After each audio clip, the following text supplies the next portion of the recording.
सभी विद्यार्थियों का एसपी चिल्ड्रन अकेडमी रावला मंडी के ऑनलाइन प्लेटफॉर्म पे स्वागत है। कक्षा 10 और विषय सामाजिक विज्ञान अध्याय चल रहा है छठा। और कल हमने जहां छोड़ा था, क्या छोड़ा था? राज्यसभा को छोड़ा था।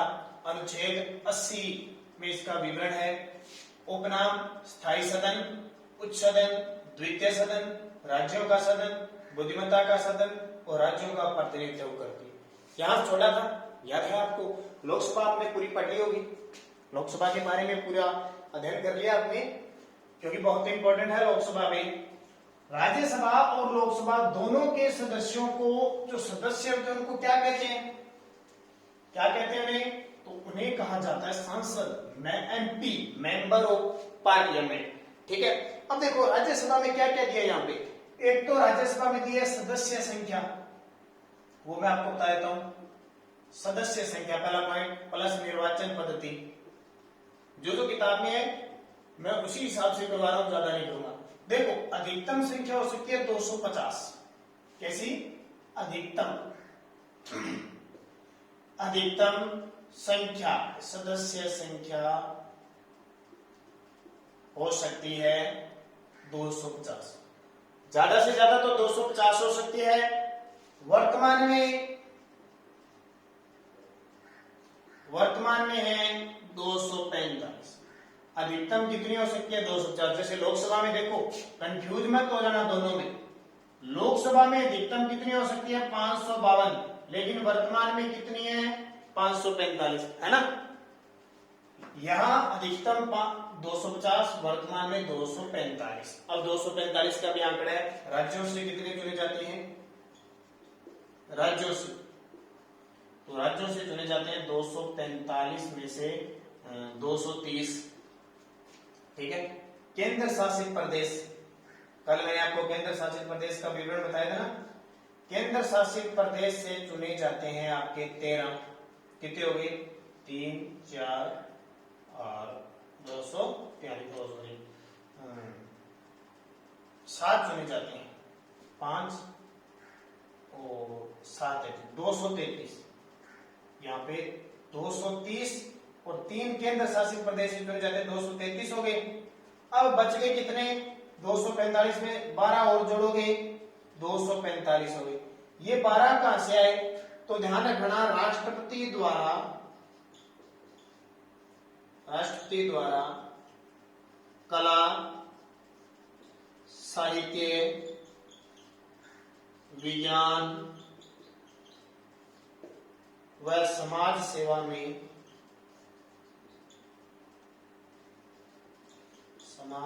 में योग्य व्यक्तियों को। देखो टोटल 245, 230 तो राज्यों से, 3 केंद्र शासित प्रदेश से, टोटल हो गए 233। करने कितने? 245, 12 और जोड़ेंगे तो 245 हो गए। 12 आते कहां पे? मैंने अपनी उपनाम दिया था राज्यसभा में, उसमें मैंने लिखा था विद्वानों का सदन या बुद्धिमत्ता का सदन। बुद्धिमत्ता या विद्वानों का या बुद्धिमानों का सदन है। ठीक है। बुद्धिमत्ता, विद्वानों या का सदन क्यों है? क्योंकि राष्ट्रपति 12 सदस्यों, देखो कलाकार होता है बड़ा, अभिनेता कह सकते हैं। ठीक है। साहित्यकार बड़ा, कोई लेखक होगा, कवि होगा, क्या वो योग्य होगा ना? बुद्धिमान होगा। विज्ञान बड़ा, कोई इंजीनियर होगा, कोई आविष्कारक होगा, वैज्ञानिक होगा, तो वो एक बुद्धिमान होगा। समाज सेवा में कोई भी निपुण काम होगा, समाज का काम कर रहा है, वो सारे बुद्धिमान लोग होते हैं। और राष्ट्रपति 12 सदस्यों को इसमें क्या करता है? मनोनीत करता है। जैसे राष्ट्रपति 2 आंग्ल भारतीयों को मनोनीत करता है ना, सेम उसी प्रकार राष्ट्रपति यहाँ पे 12 सदस्यों को क्या करता है? मनोनीत करता है। इस प्रकार 245 सदस्य होते हैं। ठीक है। दूसरी बात आती है कि जिनके सदस्यों को निर्वाचन पद्धति क्या होती है, तो ध्यान रखना, अप्रत्यक्ष रूप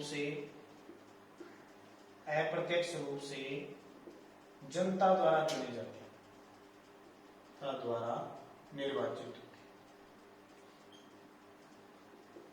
अब अप्रत्यक्ष रूप से कैसे देखें?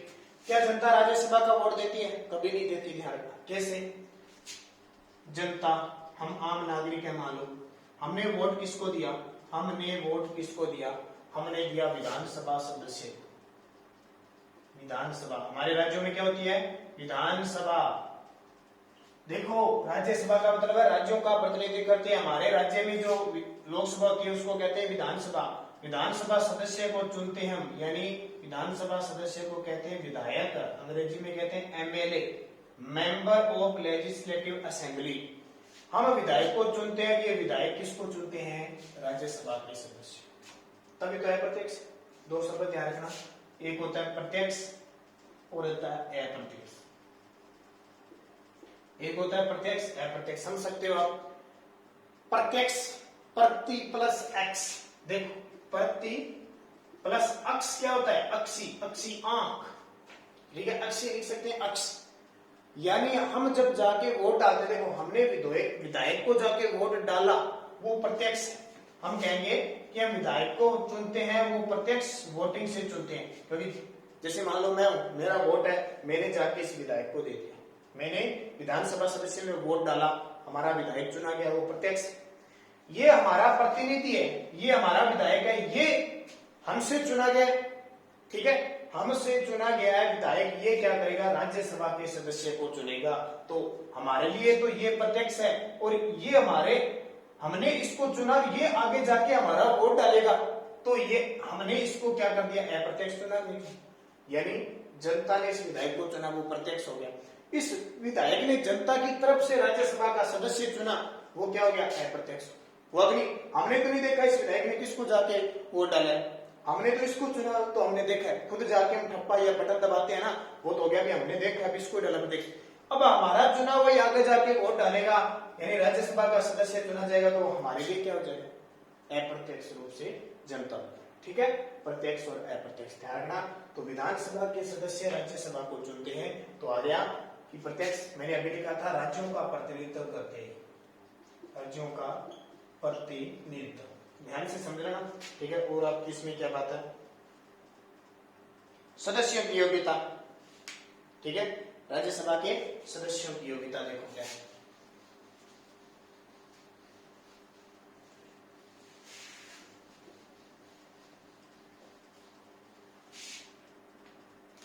योग्यता वही भारत का नागरिक होना चाहिए, भारत का नागरिक हो।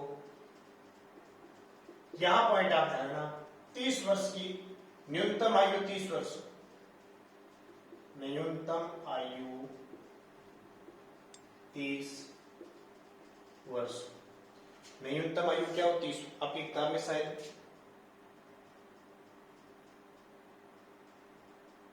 हाँ सही है, 30 वर्ष है, भारत का नागरिक हो। बाकी वही सारी आई है लोकसभा की। लोकसभा में कितनी होती है? लोकसभा की कितनी होती है? 25 वर्ष, यानी 25 वर्ष लोकसभा की होती है, राज्यसभा की 30 वर्ष। ध्यान रखना, पेपर में आ जाए तो वही गलत मत करना। राज्यसभा की योग्यता उम्र 30 और 25 में कंफ्यूज होगी, बाकी सारा लिख देना। भारत का नागरिक हो, लाभ के पद पर कार्यरत न हो, पागल दिवालिया न हो, न्यायालय द्वारा कोई दोषी न ठहराया गया हो, वो सारी सही है। यहां अगर गलत कर दिया ना, 30-25 में कंफ्यूज हो गए तो मामला गड़बड़ हो जाएगा। ठीक है, आगे आगे और बताऊंगा। और आएगी अभी कार्यकाल, राज्यसभा का कार्यकाल अनिश्चित होता है, अनिश्चित होता है। अनिश्चित का मतलब कोई निश्चित नहीं है, कितने साल चलता ही रहता है, यहां देर रखा होगा।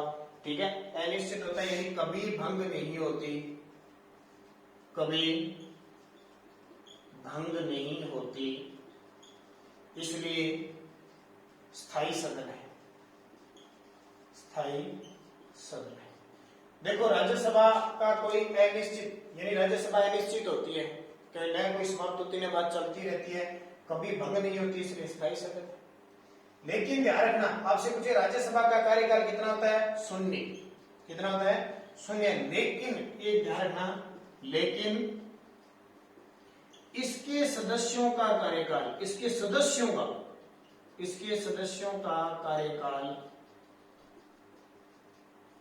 6 वर्ष होता है।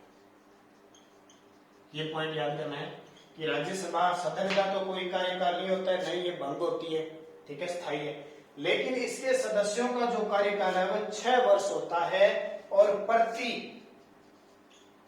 2 वर्ष बाद, प्रति 2 वर्ष बाद 1/3 सदस्य यानी 1/3 सदस्य सेवानिवृत्त होते हैं, सेवानिवृत्त होते हैं और उनकी जगह दूसरे आ जाते हैं। मेरे सामने रखिए, प्रति 2 वर्ष बाद सेवानिवृत्त होते हैं और 1/3 सदस्य क्या सेवानिवृत्त होते हैं, उनकी जगह दूसरे सदस्य आ जाते हैं। ठीक है, तो ये इसका तो कोई कार्यकाल नहीं होता, लेकिन सदस्यों का कार्यकाल कितना होता है, 6 वर्ष का होता है। ये याद रखना। ये होगी आपकी कौन सी, राज्यसभा। अब आती है राज्यसभा के पदाधिकारी। देखो राज्यसभा के पदाधिकारी, तो राज्यसभा के पदाधिकारी देखिए कौन कौन से हैं। राज्यसभा के पदाधिकारी, अब जैसे लोकसभा के पदाधिकारी थे, लोकसभा में तो क्या थे, अध्यक्ष थे और एक उपाध्यक्ष। लोकसभा में तो क्या होता है, एक अध्यक्ष था, होता है उपाध्यक्ष, लेकिन होते तो यहां भी है, लेकिन इनके पदाधिकारियों को एक तो कहते हैं सभापति। क्या कहते हैं, सभापति। जैसे अध्यक्ष है राज्यसभा में, उसको कहते हैं सभापति, और जैसे उपाध्यक्ष होते हैं वैसे राज्यसभा में कहते हैं उप सभापति। सभापति और उपसभापति राज्यसभा के पदाधिकारी।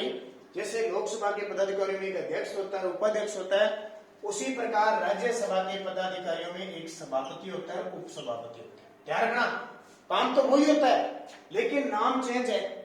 क्वेश्चन आ जाए राज्यसभा के अध्यक्ष को क्या कहा जाता है, तो उत्तर आएगा सभापति। राज्यसभा के उपाध्यक्ष को क्या कहा जाता है, उपसभापति। अब ये तो उन्हीं सदस्यों में से चुने गए थे, क्या यही चुने जाते हैं, तो ध्यान रखना सभापति कौन होता है, भारत का उपराष्ट्रपति। भारत का उपराष्ट्रपति होता है, वो क्या होता है, भारत का उपराष्ट्रपति राज्यसभा का, भारत का उपराष्ट्रपति राज्यसभा का पदेन सभापति होता है। ध्यान रखना, बहुत इंपॉर्टेंट बात है। भारत का उपराष्ट्रपति, आगे उपराष्ट्रपति के बारे में पढ़ेंगे। भारत का जो उपराष्ट्रपति होता है ना, वो राज्यसभा का पदेन सभापति होता है। अलग से कोई राज्यसभा के सदस्यों में से नहीं चुना जाता, सीधा का सीधा उपराष्ट्रपति ये पद संभालता है। पदेन सभापति का मतलब है ये जो उपराष्ट्रपति होता है वो एक तो उपराष्ट्रपति होता है, दूसरा सभापति होता है, इसलिए इसको पदेन कहते हैं। पदेन का मतलब पद पे रहते हुए दूसरा पद संभालना। ठीक है, सभापति, इसका जो कार्यकाल होता है सभापति का वो 5 वर्ष होता है। ध्यान रखना, क्योंकि उपराष्ट्रपति का कार्यकाल कितना होता है, 5 वर्ष। इसके अलावा उपसभापति, ये उपसभापति जो होता है ना, वो सदस्यों में से राज्यसभा के सदस्यों में से ही चुना जाता है, या कह सकते हैं निर्वाचित होता है, निर्वाचित होता है उपसभापति। ये तो उपराष्ट्रपति हो गया। जैसे उपाध्यक्ष अध्यक्ष था ना लोकसभा का, वैसे ही राज्यसभा के सदस्यों में से क्या होता है, निर्वाचित होता है। इसका जो कार्यकाल होता है वो 6 वर्ष होता है। इसका कार्यकाल 6 वर्ष होता है। अब इसका 6 क्या होता है, क्योंकि मैंने अभी बताया कि राज्यसभा के सदस्यों का कार्यकाल 6 वर्ष होता है और प्रति 2 वर्ष बाद 1/3 सदस्य सेवानिवृत्त होते हैं। तो उपसभापति होगा वो 6 साल रहेगा, और उपराष्ट्रपति का तो कार्यकाल 5 साल होता है। तो जितने दिन उपराष्ट्रपति रहेगा उतने दिन सभापति रहेगा। ठीक है, दोनों में आ गया। अब बात आती है कुछ और, इसमें कुछ और है तो फिर ही बताता हूँ, नहीं तो मैं नहीं बताऊंगा। बस इतना ही आपके लिए लिखा हुआ। वैसे तो सभापति उपसभापति अलग अलग शपथ वगैरह सारी कड़ी होती है, वो अपने इसमें बात नहीं करेंगे। ये हो गया सभापति। अगले वीडियो में पढ़ेंगे अब संसद के कार्य व शक्तियां पढ़ेंगे, संसद के कार्य व शक्तियां। तो ये टॉपिक आपका राज्यसभा पूरा हो गया। बता देता हूँ वर्तमान में हमारे देश के उपराष्ट्रपति कौन है, एम वेंकैया नायडू। एम लिख लेना, ये पता होना चाहिए आपको, वेंकैया नायडू। मैं पॉलिटिकल पढ़ा रहा हूँ, मैं हिस्ट्री पढ़ा रहा हूँ, हर चीज जो मैं आपको बता रहा हूँ वो पता होनी चाहिए। अब हमारे देश के वर्तमान उपराष्ट्रपति कौन है, एम वेंकैया नायडू। तो हमारे देश की राज्यसभा के सभापति कौन होंगे, एम वेंकैया नायडू। आपसे पूछे हमारे देश के प्रथम उपराष्ट्रपति कौन थे, हमारे देश के प्रथम उपराष्ट्रपति, वो ध्यान रखना डॉक्टर सर्वपल्ली राधाकृष्णन थे। सर्वपल्ली राधाकृष्णन हमारे देश के प्रथम उपराष्ट्रपति थे। तो हमारे देश के राज्यसभा के प्रथम सभापति भी कौन हो जाएंगे? डॉक्टर सर्वपल्ली राधाकृष्णन। यहाँ आता है उपसभापति। वर्तमान में हमारे देश के उपसभापति कौन है? हरिवंश नारायण। हरिवंश नारायण वर्तमान में, यानी नारायण राधाकृष्णन, नारायण कृष्णन वर्तमान में, ध्यान रखना, नारायण, हरिवंश नारायण वर्तमान में हमारे उप सभापति हैं। ये याद रखना, सारी की सारी चीजें राज्यसभा और लोकसभा को दोबारा पढ़ना। अब मैं आपको आगे बढ़ाऊंगा संसद के कार्य व शक्तियां।